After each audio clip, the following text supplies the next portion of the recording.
శిశువు పుట్టును, మనకు కుమారుడు అనుగ్రహించబడును, ఆయన భుజం మీద రాజ్యభారం ఉండును.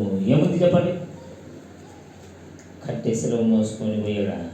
ఆ కట్టి శిలువ చూసి ఎంత పెద్ద శిలువ ఎలా మోచాడండి, ఈ శిలువ బరువెత్తుంది, ఇది మాత్రమే మనసును చూస్తారే కానీ అది శిలువ కాదు, మనుషులు చేసిన పాప భారాన్ని మోసాడు. ఇది గుర్తుపెట్టుకోవాలి. ఈ భూమి మీద భూ ప్రపంచంలో శరీరంలో ప్రాణం కలిగిన ప్రతి మనిషి కూడా చేసిన పాపాన్ని ఒక శిలువ రూపంలో మోసుకుంటాడు. ఆయన భుజం మీద రాజ్యభారము ఉండును. కుటుంబం నడవాలంటే కుటుంబం భారం ఎవరిపైన ఉంటుంది చెప్పండి? ఎవరిపైన ఉంటుంది? మీ కుటుంబంలో మీ కుటుంబాన్ని నడిపే వ్యక్తి పైన ఏముంటుంది? అర్థమైతే కదా? ఏం భారం? ఏమైనా గంట పోసుకొని తిరుగుతాడా? కనపడుతుందా మీకు?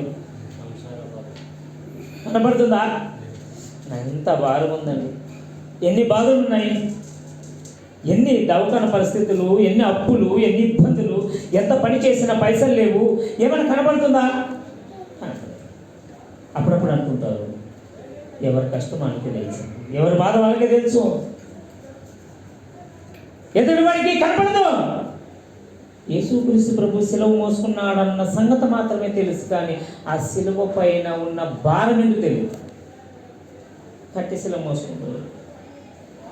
బైబిల్ ఏం చెప్తుంది? ఈ భూమి మీద భూగోళంలో జన్మించే ప్రతి ఒక్కరి యొక్క పాప భారాన్ని ఆయన మోసుకొని పోయాడు. ఎందుకు?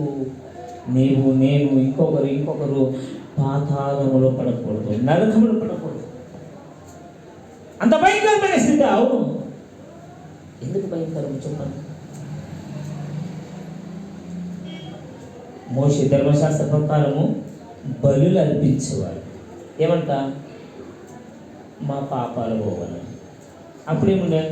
పాపము చేస్తేనే పాపం. ఇప్పుడు అలా కాదు, నీవు ఆలోచన చేసి కూడా పాపమే. అందుకే దేవుడు ఈ లోకానికి పంపించాడు. ఎందుకు పంపించాడు? ఆయన భుజం మీద రాజ్యభారం ఉండునని చెప్పి కింద ఏమంటున్నారు చూడండి.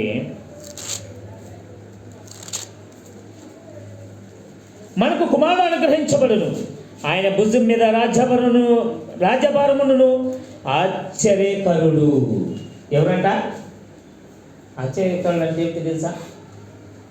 ఎప్పుడు ఊహించినటువంటి ఆశ్చర్య పనులు. యేసుక్రీస్తు ప్రభు ఈ భూమి మీదకి రాక మొదలు ఎప్పటికి కూడా